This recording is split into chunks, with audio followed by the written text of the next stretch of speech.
In this video, we're solving a buoyancy problem that involves two different objects. So the idea of the problem is that we take this block of wood that has a density less than the density of water. In other words, it would ordinarily float.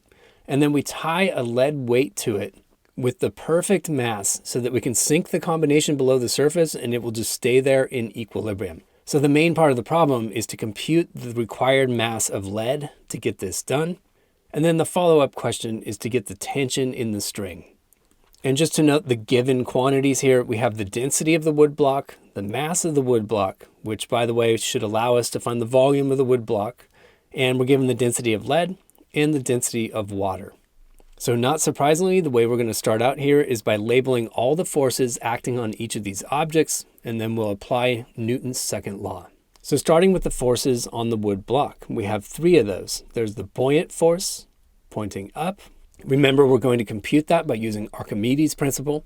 Then we have the weight of the wood block pointing down, that's the force of gravity. And we also have the tension pulling down on the wood block. So given that this thing is in perfect equilibrium, we know those forces must balance. This is actually an application of Newton's second law. F net equals ma, but the acceleration is 0. So we could just shortcut it and say all the upward forces must be equal to all the downward forces added together. And we arrive at our first equation. So the buoyant force up on the block is equal to the weight of the block plus the tension. So next we put in all the forces on the lead weight. Now the tension is pulling up on that lead weight. And one of the most common mistakes in this problem is to forget that the lead weight itself experiences a buoyant force pointing upward. And then, of course, we have gravity pulling down on the lead weight. So again, the system is in equilibrium, so the forces must be balanced, and we can say T plus the buoyant force on the lead, we're using a PB for that, the chemical symbol, must be equal to the weight of the lead, or the mass times G. Now, this is a system of two equations and two unknowns, where the tension is one of the unknowns, and we'll get back to that at the end of the problem. But the unknown that we're really interested in is the mass of the lead. We also have to put in all the details of the buoyant forces here, and we're going to use Archimedes' principle for that. But for now, let's go ahead and eliminate T from the system of equations. So we could go ahead and solve for T in the top equation. So that's the buoyant force on the wood minus the weight of the wood. And then we'll sub that into the second equation. Again, replacing the T with the buoyant force on the wood minus the weight of the wood. We also have the buoyant force on the lead over there on the left-hand side of this new equation.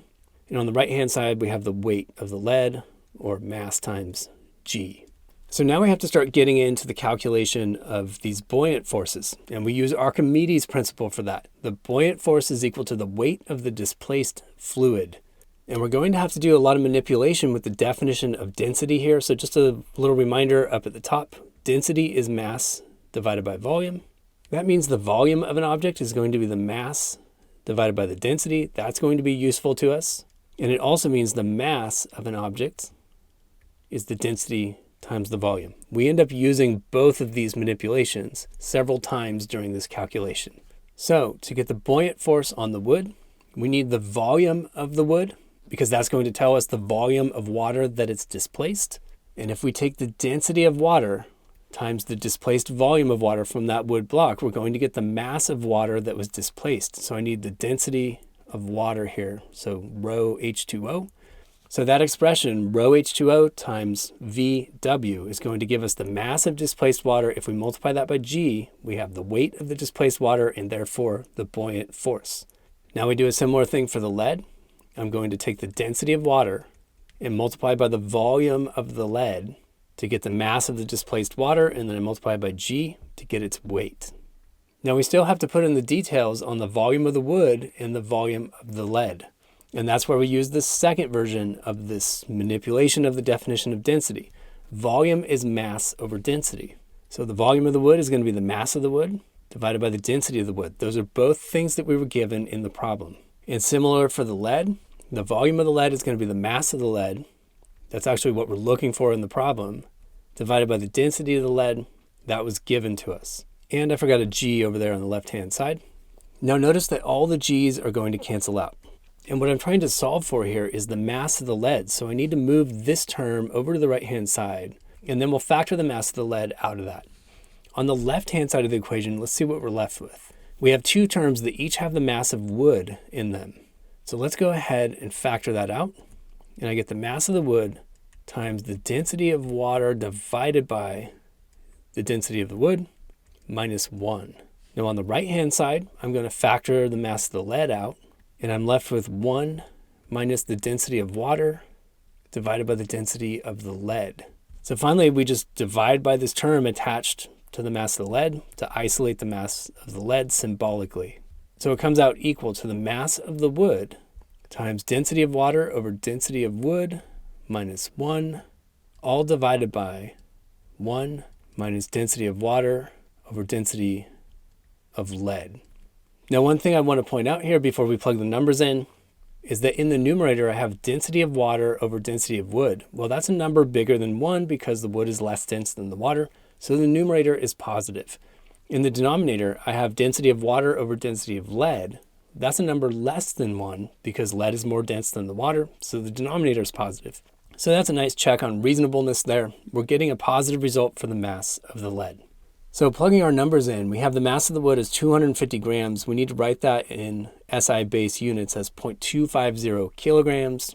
And then I have this complex fraction where I have density of water, it's getting a little crowded over here, over density of the wood, that was 650 minus 1, divided by 1 minus density of water over the density of the lead, which was given to us as 11,348 kilograms per cubic meter.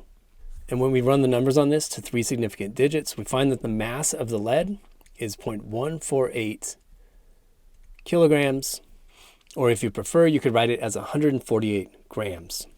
Okay, so that's the mass of the lead required to put this system into perfect equilibrium, so it'll just stay there under the surface of the water. Now in the follow-up question, we want to find the tension in that string, so let's just clear out some space here.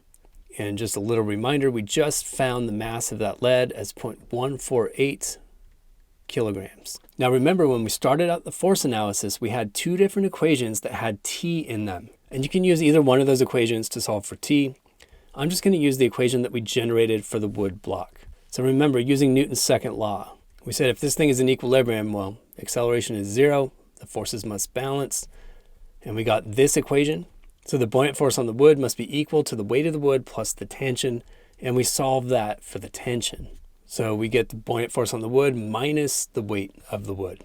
So then we can plug in the details about the buoyant force. Again, we're going to use the density of water there times the volume of displaced water to get the mass of displaced water. Then multiply by g to get the weight of the displaced water.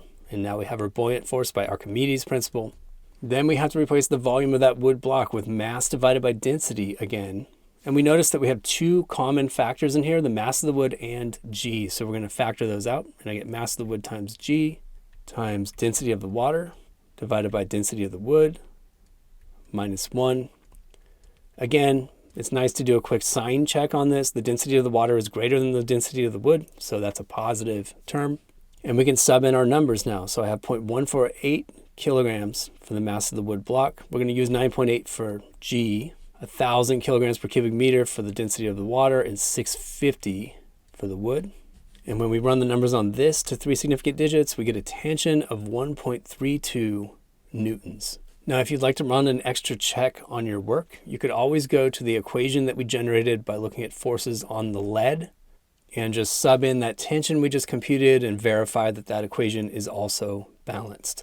If you enjoyed this video or at least found it useful, check out another one by clicking one of the links on the left, or click the Zach's Lab logo on the right to explore dozens of physics and math playlists. As always, you can leave your questions, comments, and requests in the comments section below, and I'll get back to you within 24 hours. Thanks for watching Zach's Lab, and best of luck on your math and physics journey.